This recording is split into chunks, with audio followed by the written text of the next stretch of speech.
At this time, there are no major developments in the war news to report. Any new developments of importance will be brought to you right away. Keep tuned to your Blue Network station. The Hallmark Charlotte Greenwood Show.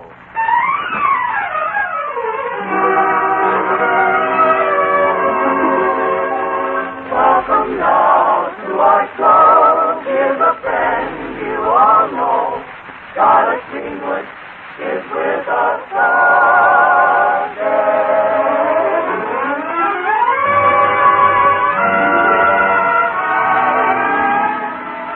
Yes, ladies and gentlemen, Charlotte Greenwood is brought to you this Sunday and every Sunday at this time by the makers of Hallmark greeting cards to remind you that every time you want to remember someone, you'll find a Hallmark card that says just what you want to say the way you want to say it. So when you choose a card, look on the back for the three identifying words, a Hallmark card. Yes, don't forget, a Hallmark card will best express your perfect taste, your thoughtfulness. And here is our star, that lovable lady of stage, screen, and radio, Charlotte Greenwood.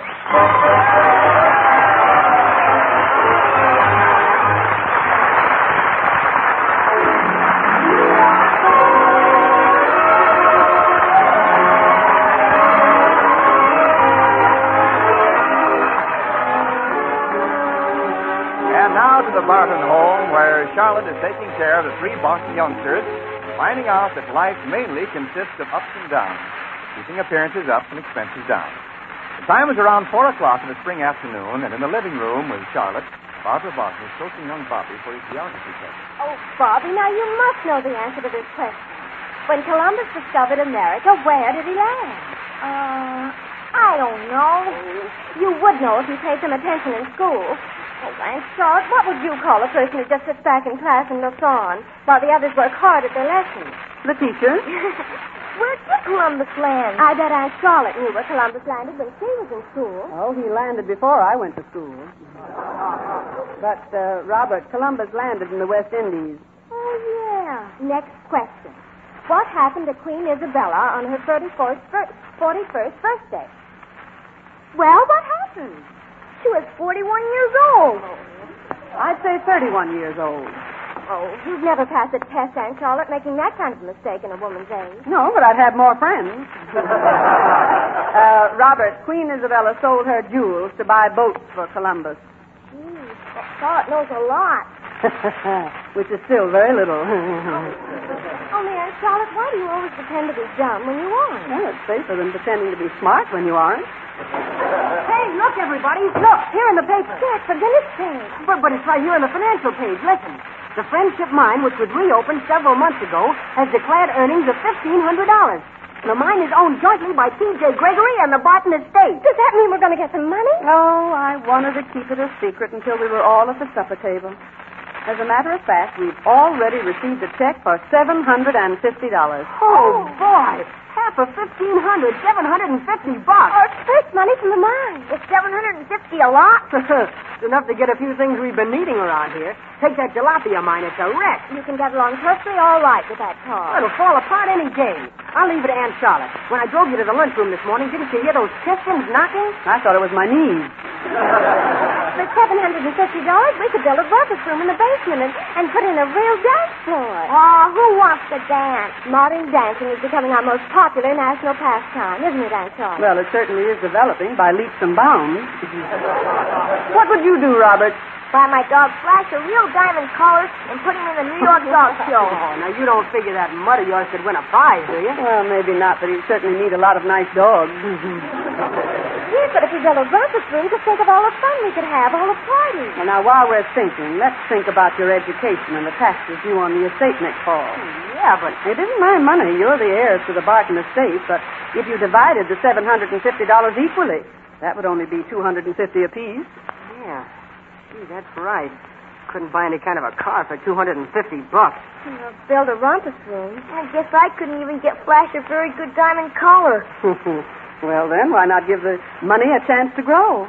How do you mean, a chance to grow? Well, invest it wisely. What do you say? You know, at that, I think Aunt Charlotte's right. Jack? Well, Well, sure, if the investment's a good one. Yeah, let's let it grow. I like to see things grow. Do you, Robert? Well, come on, let's go out in the garden and have a look before supper.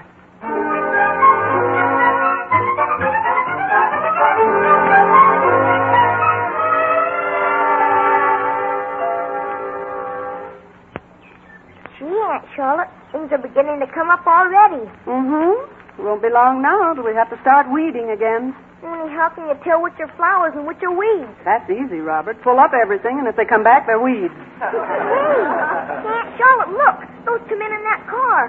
One of them's a cowboy. Look, he's got on a real 10-gallon hat. I wonder how much those hats cost a gallon. Oh, gee. They're coming here. Well, howdy, ma'am. Good afternoon, madam. I hope you'll forgive this untimely intrusion, but my name is Frank Newton. This is my partner, Mr. Jones. How do you do? It sure is a pleasure meeting up with you. We were driving by, and I suddenly remembered a very important phone call I promised to make at exactly 4:15. Well, there are no public phones in this neighborhood. I realize it's an imposition, but if you'll be so gracious... Oh, it's no imposition at all. Robert, take Mr. Newton into the house and show him where the telephone is, will you? Madam, you are the epitome of kindness. My Aunt Mattie's nice, too. The phone's right in the front hall. I'll show you, Mr. Newton. Come on. Blessings on thee, little man. How I like thy smiling pan. Lead on, my boy. See, this is a right pretty little town you got here, ma'am. Oh, you're a stranger in Lakeview? Yes, ma'am. I'm from the uncrowded places of the West, where a person can always stake a claim. Well, I'm from the crowded places of the East, where a person can't even claim a stake. I reckon you don't understand, missy. Wide open country, where a man's best friend is his horse. Well, I always thought a man's best friend was his dog. Isn't a horse a little big to jump up on your lap? Well, I hail from, ma'am, we don't make jokes about horses. Oh, really? Well, seriously, I'm very fond of horses. Well, now, then I allows you and me'll hit it off first rate. Why, I used to own the famous Lightfoot out of Bonnie Briar by Cyclone. I used to have a horse, too. He was out of Glendale by motor truck. But he was such a big horse. He? How many hands high was he? Oh, 6 or 8. But, ma'am, 6 or 8 hands ain't enough for a horse. Well, these days, everything is short-handed. He was lovely, though. His name was Gray Day. Well, I heard of a horse called Sunny Day, but I don't recollect none called Gray Day. No, Grade A. He used to work on a milk wagon. Oh, ma'am, you're just pulling my bootstrap. Why, Lightfoot's a racehorse. You must have heard of her. She's owned now by Mr. C.P. Whistler in a mighty fast critter on a muddy track. Oh, yes, I've heard of her. Whistler's mother. You know, ma'am, I reckon you're just the sort of person I've been a hankering to meet up with. Oh, thank you, Mr. Jones. Just call me Death Valley. Of course, that's where I hail from. Oh, how exciting. Yes, sirree. Why, Mr. Newton and myself have prospected that our country for years. Yep, I've panned it all. Oh, you're a critic. I'm a miner. And so is Mr. Newton. That's why we're here in Lakeview. No, there aren't any mines around here. Don't be too sure of that, ma'am. Gold is where you find it. Yes. Wait, I shouldn't have let that out. See, I hope you can keep a secret. I can. The trouble is I always tell somebody who can't. Don't go saying nothing about this, but Newton and me have bought 400 acres at the south end of the lake. And I'll be mighty mistaken if we don't hit gold. Oh, there's no gold at the south end of that lake. Words are inadequate to express my thanks. May I tender this dollar to pay for the phone call? Oh, there's no charge for the call. Oh, but it was a long-distance call to the state capital. I had to discuss some business with a prominent banker. Well, even so, a long-distance call to the state capital is only about 80 cents. Why, shucks, ma'am, take the dollar. Why, there's 8 million more where that one came from. Well, if you insist. Of course, I owe you some change. Ah, change. Calls to mind those priceless words. This Stygian mood I would have framed. The thing I cry for is a change. Yes, that's a baby's prayer at twilight. Absolutely correct, madam. I perceive we are both devotees of the muse. Whose? Muse. Incidentally, I noticed on the hall table a very beautiful volume of Robert Browning. Oh, that's the first edition. Quite valuable, I dare say. Yes, it is. Well, thank you again, madam. I'm being very stupid today. I didn't quite catch your name. Greenwood? Ah, yes. Thank you again. And good day, Mrs. Greenwood. You still haven't quite caught it. It isn't Mrs. Greenwood, it's Miss Greenwood. Oh, I'm sorry. You're sorry. That's all right, Mr. Newton. Bless my scuppers, you aren't by chance the Miss Greenwood who's half owner of the famous Friendship Mine. Oh, no. Friendship Mine belongs to the Barton children, but I'm sort of managing the Barton estate. Well, this is a surprise indeed. Miss Greenwood, you must pay us a visit. We'd like your opinion on our Lakeview holding. Oh, I wouldn't know anything about that. Oh, this just, madam. A shrewd mining operator like you? No, I really... Confidentially, Jones and I believe we have something valuable. That's a fact, ma'am. And Mr. Newton here sure to know. Why, he is one of the most successful prospectors in Death Valley. Oh, gee. Mr. Newton, have you been in Death Valley? Why, young man, I've prospected Death Valley from Goldfield to Mojave. Why, I've been all over Furnace Creek, Bullfrog Hill, Mesquite Springs. Looky, ma'am. Why don't you come on out tomorrow and bring this here young'un along? I'll let him ride my pony. Have you got a pony? A real pony? I sure have, partner. Watched him all the way from Death Valley. That horse goes wherever I go. Why, I eat and sleep with him. Aunt Charlotte, can we go tomorrow, can we? Well... Oh, please, Aunt Charlotte. Well, maybe after school. Then it's all settled. We'll be expecting you. Good day, Miss Greenwood. Be a seeing you, ma'am. Goodbye. Goodbye. Goodbye. Goodbye, Mr. Newton. Goodbye, Mother. Aunt Charlotte, why do you suppose Mr. Jones sleeps with his horse? I don't know, Robert. Maybe his horse owns the blanket. We better go in the house now.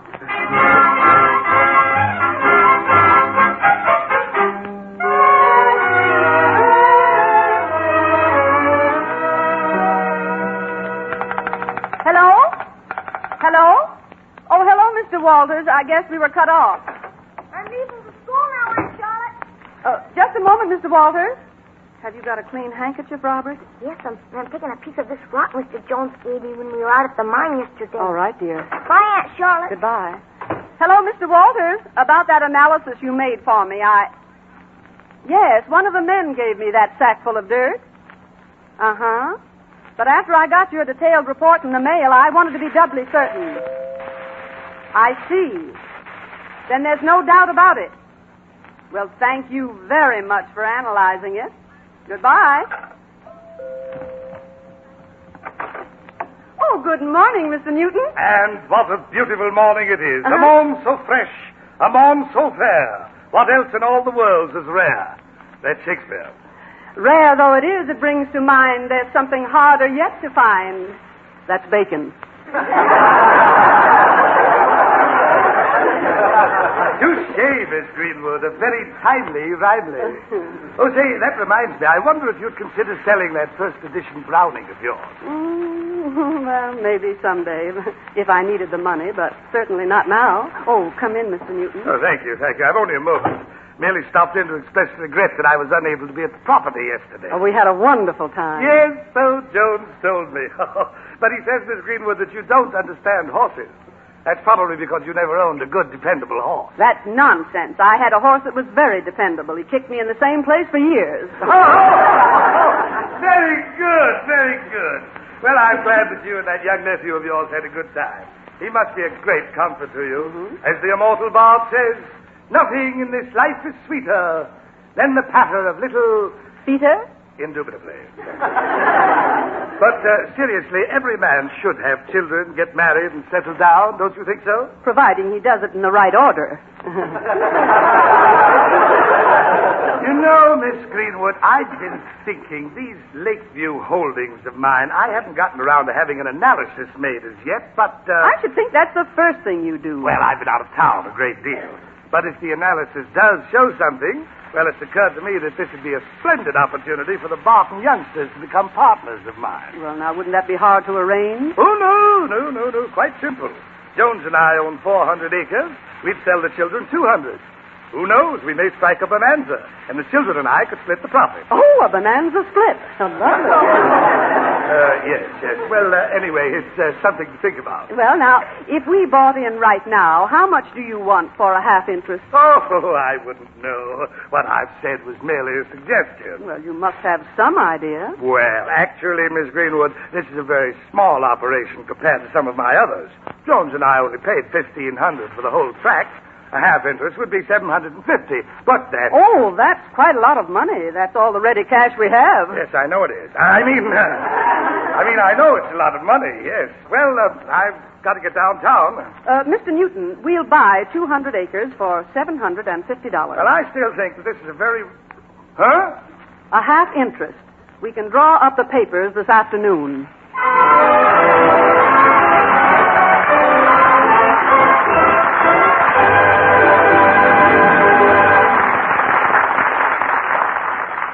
Sunday, May 13th, is a day for remembering Mother, letting her know how much we appreciate and love her. One way to tell her this is by sending a beautiful card. For even your finest gifts to Mother can never mean more than a lovely card that brings her your affectionate message. And you'll find a Hallmark Mother's Day card that says just what you want to say, the way you want to say it. Stop in at your Hallmark dealers. There's still time to make your selection from the fine, tasteful Hallmark cards for mothers young and old. You may choose a card as quaint and charming as lavender and lace, or as gaily modern as Mom herself. There are cute little cards for the youngsters to send to Mother. And don't forget the mother of your sweetheart or your dearest friend. She, too, will welcome a thoughtful card intended especially for her. Every Hallmark Mother's Day card is worthy of the loveliest mother. Choose your cards this week. Remember, Hallmark cards are on display at America's finest stores. And remember, too, a Hallmark card will best express your perfect taste, your thoughtfulness.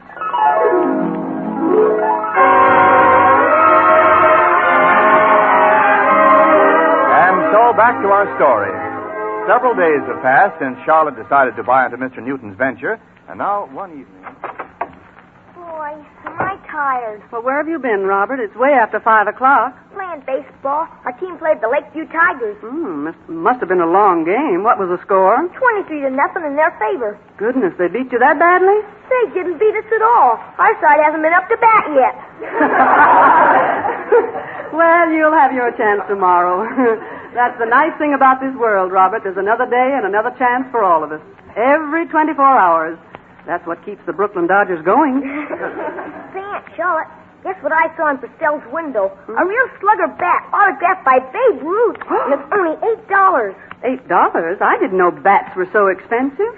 What's the matter with the one you just got? Oh, but this is a genuine slugger with Babe Ruth's name on it. I'll buy it myself out of my share of the money we got. But we agreed to invest that money, don't you remember? Well, I wish we had the money now. But, darling... Oh, I guess I'll go upstairs and get ready for supper. Robert, please try to understand. Evening, Charlotte. Oh, good evening, Mr. Anderson. Has Judge Cronin returned from his trip? Oh, yes. He got home this morning. Told me he was going to be here around 5 o'clock. Hi there, Miss Greenwood. Oh, good evening, Junior. Here's the mail from the lunchroom, Miss Greenwood. Mm-hmm. Oh, hello, Mr. Anderson.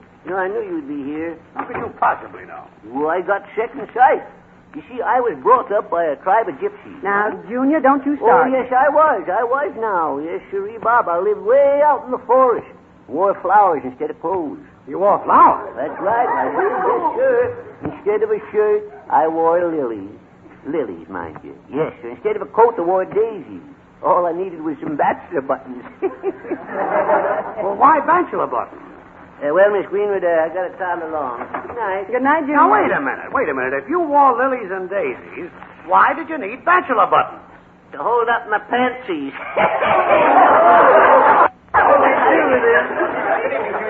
Good evening, all. Good evening, Judge Cronin. Say, make this snappy, Cronin. I'll give you a lift downtown. I won't be but a moment. I merely dropped in to find out what's been happening while I was away. Well, for one thing, I've been thinking about selling my first edition of Robert Browning. Sell it? Mm-hmm. What for? $100. In fact, the gentleman who wants it is calling here this afternoon to talk about it. Well, it should be worth a great deal more than $100. Of course, I'm not an expert on rare books. My hobby is coin. Yeah, Cronin still has the first coin he ever earned. Yes, that's right. Please. Nothing of the sort. I'm speaking numismatically. Oh, you do it beautifully, Judge.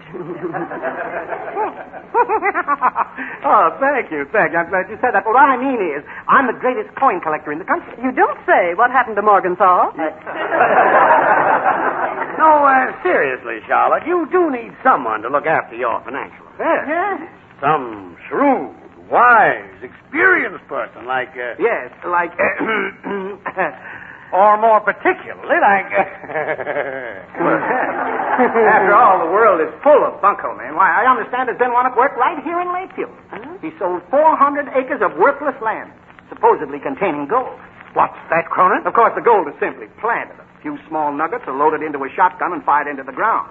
Then the victim is allowed to discover them for himself. Oh. It seems this fellow Newton... Oh, Mr. Anderson. Let me sit down. Anderson, old boy, what is it? I bought an acre from him. Well, you Paid $300 for it. Cash. Oh, you were swindling. Oh, he certainly was. I should say. Why, for $750, I bought 200 acres. Now, that's more like a move. 200. Oh, this is terrible, Miss Now, Judge, everything is all right. The land is still there. Oh, still there, she says. Still there. That land is utterly useless. A waste area. Newton probably bought the whole tract for $100. Never mind about that. Do something for me. What's going to happen? My head is spinning. There's a ringing in my ears. It's getting louder. Oh, that's the door chime. Just a second. Greetings, friends, one and all. The lonesome neighbor has come to call. Why, it's Mr. Anderson, isn't it? You imposter.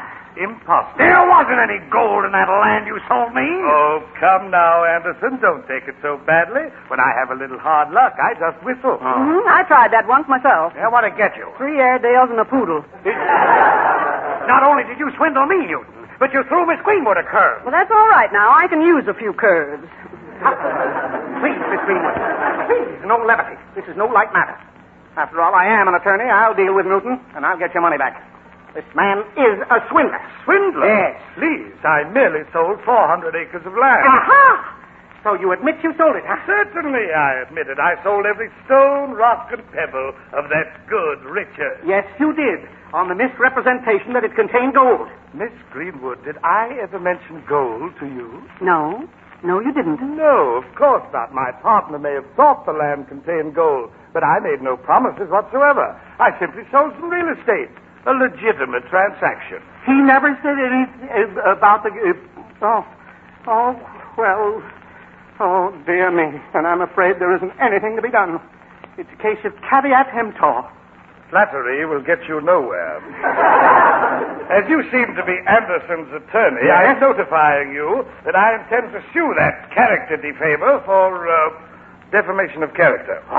No, but I am hailing him into court. Nobody can call me an imposter. Oh, but of course you are, Mr. Newton. Huh? I've known it all along. What? What's that? You do? Mr. Newton, didn't you tell me that you'd prospected all over Death Valley? What was it you said? Well, I don't know what you're driving at. I said I knew Death Valley from Goldfield to Mojave. That I prospected at Furnace Creek and Bullfrog Hill and Mesquite Springs. Mm-hmm. You should have looked up the pronunciation of some of those words. Real Death Valley prospectors don't call it Mojave, Mr. Newton, but Mojave.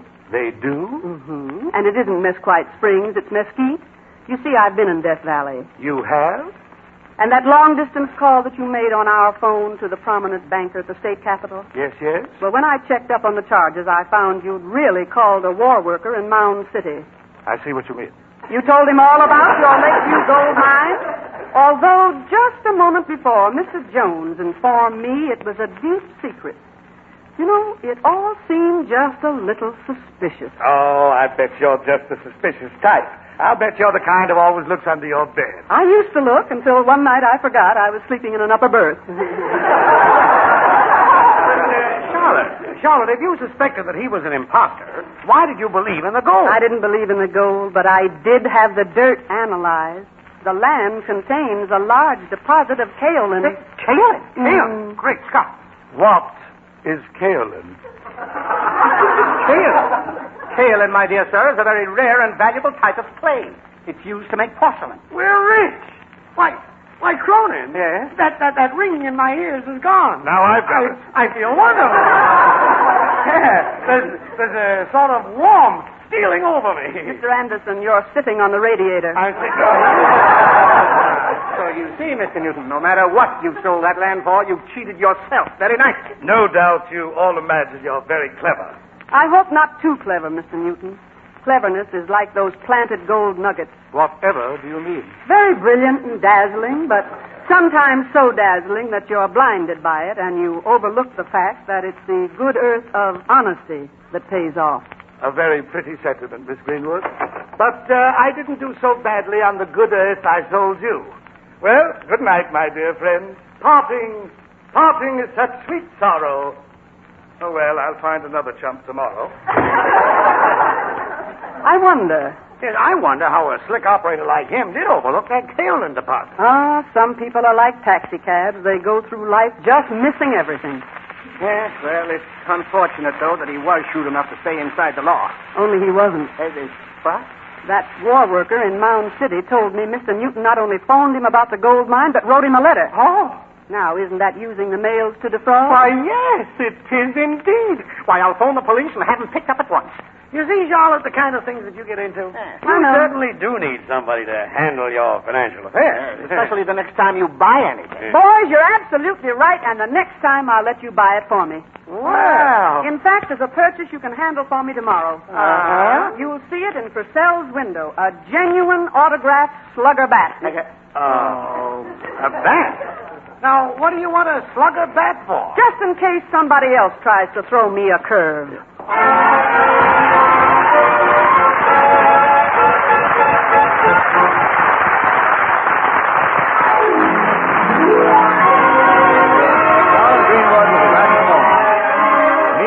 I want to remind you again, the next time you buy a card for any occasion, look on the back for the identifying words, a Hallmark card. Hallmark. A Hallmark card. Like sterling on silver, those three words are your assurance of finest quality. They tell your friends you cared enough to send the very best. Yes, a Hallmark card will best express your perfect taste, your thoughtfulness. And now, Charlotte Greenwood. Friends, we folks at home may often think we're doing all we can. We're giving blood and buying bonds to back each fighting man. But we're not doing all we can until we follow through with one small, simple, easy thing that all of us can do. So do this thing that tells them we remember them and care. That tells them that their safe return is everybody's prayer. That gives them heart to fight and win. Although the going's hard. Yes, do it, friend. I mean, just send a letter or a card.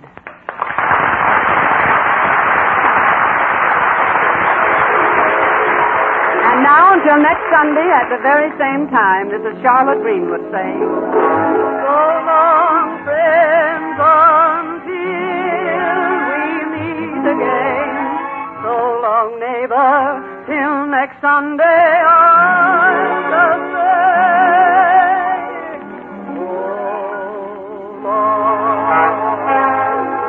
so long.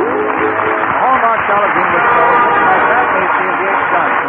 By special arrangement, our guest star was Ellen Reed, known to you all as Falstaff Openshaw, who played Mr. Newton. With Miss Greenwood also were John Brown, Charles Cantor, Artie Auerbach, and Edward Ryan, who appeared through the courtesy of 20th Century Fox. Program directed by Thomas Freebairn Smith came to you from Hollywood. This is Wendell Niles speaking. This is the Blue Network of the American Broadcasting Company.